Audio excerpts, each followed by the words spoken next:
ఇక సీఎం చంద్రబాబు పేరుతో చేసినటువంటి హైటెక్ సైబర్ మోసానికి విశాఖలో శ్రీనివాసరెడ్డి అనే వ్యక్తి 80,000 రూపాయలు కోల్పోయారు.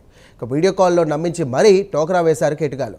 విశాఖలో ఆలస్యంగా వెలుగులోకి వచ్చినది ఈ మోసం. ఇక చంద్రబాబు, మంత్రి Lokesh, AP TDP chief Palla శ్రీనివాసరావుల పేరుతో దుర్వినియోగం చేశారు.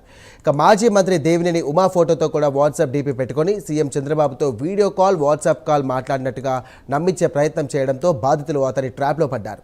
ఇక విశాఖ సీతంపేటలోని భూ వివాదం పరిష్కరిస్తామంటూ కూడా జీవీఎంసీ కమిషనర్పై లంచం ఆరోపణలు నిరూపిస్తే చర్యలు తీసుకుంటామని దశలవారీగా 80,000 రూపాయలు వసూలు చేశారు సైబర్ మోసగాడు. ఇక ఈ అంశంపై బాధితుడు శ్రీనివాసరెడ్డి పోలీసులకు ఫిర్యాదు చేయడంతో వారు దర్యాప్తు మొదలుపెట్టారు.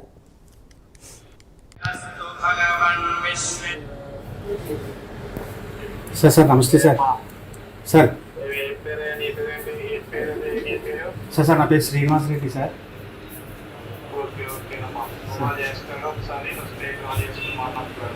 సార్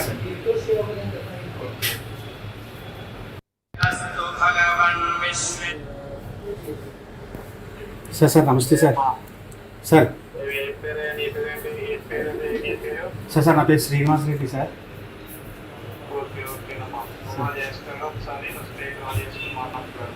సార్ సార్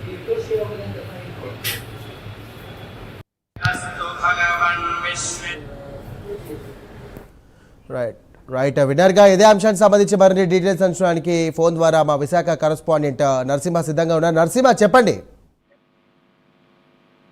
సాయి, చూస్తుంటే ఏదైతే సీఎం చంద్రబాబు పేరుతో పలువురు ప్రముఖుల పేర్లతో కూడా ఈ సైబర్ నేరగాళ్ళు చేసిన ఘటన అయితే అదనానికి ఏదైతే టెక్నాలజీ రోజు రోజుకి పెరుగుతున్న టెక్నాలజీని కూడా వారిని దుర్వినియోగం చేసే విధంగా కూడా పక్కదారిలో వచ్చి కూడా వేలాది రూపాయలు కాజేసిన వైనం అయితే విశాఖలోనైతే ఆలస్యంగా వెలుగులోకి వచ్చిందని మనం చెప్పవచ్చు. చూస్తుంటే వీడియో కాల్ తో ఏదైతే చంద్రబాబు పేరుతో నమ్మించి ఏదైతే బాధితుడు బోదిరెడ్డి శ్రీనివాసరెడ్డి అనే వ్యక్తి వద్ద మాజీ సైనికుడు ఈయన ఎక్స్ ఆర్మీగా విధులు నిర్వహించారు. ఇతని వద్ద నుంచి కూడా సుమారు 80,000 రూపాయలు దఫదఫాలుగా తీసుకున్న వైనం అయితే చెప్తున్న పరిస్థితి బాధితుడు అని చెప్పారు.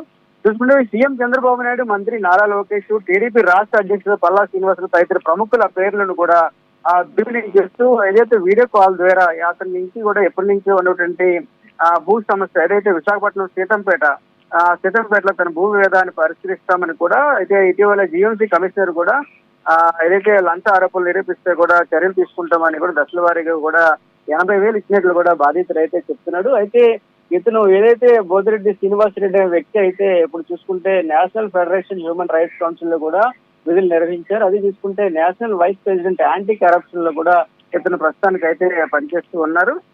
వివిధ విభాగాల్లో కూడా ప్రైవేట్ పరంగా కూడా పనిచేస్తున్నారు. ఎక్స్ ఆర్మీ నుంచి కూడా ఒక్కసారిగా చూసుకుంటే ఈ 80,000 రూపాయలు దఫదఫాలుగా ఏదైతే భూ వివాదాన్ని పరిష్కరిస్తామని చెప్పే విధంగా వచ్చిన వీడియో కాల్ సందేశం ద్వారా ఈయన 80,000 రూపాయలు ఇచ్చినట్లు కూడా చెప్తున్నారు. అదేవిధంగా శ్రీనివాసరెడ్డి దీని మేరకు కూడా ఇటీవల ఏదైతే సైబర్ క్రైమ్ పోలీసులు కూడా ఫిర్యాదు చేశారు.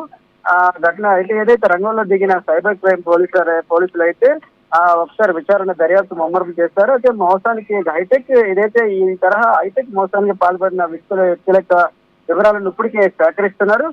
ఈ ఘటనకు సంబంధించి కూడా ఏదైతే ఈ తరహా వీడియో కాల్ ఏదైతే చంద్రబాబు ఏపీ ముఖ్యమంత్రి నారా చంద్రబాబు నాయుడు వీడియో సందేశం చూస్తుంటే ఒకసారిగా ఆశ్చర్యం వ్యక్తం చేస్తుంది.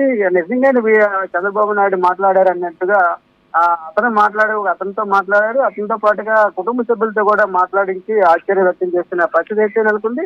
ఏదేమైనా కూడా ఈ ఘటన ప్రముఖుల పేర్లతో వచ్చే కాల్స్, సందేశాల విషయంలో కూడా అటు ప్రజలు కూడా అప్రమత్తంగా ఉండాలని కూడా ఏదైతే స్థానిక పోలీసులు అయితే చెప్తున్న పరిస్థితి అయితే నెలకొంది. Sai, right, thank you Narasimha.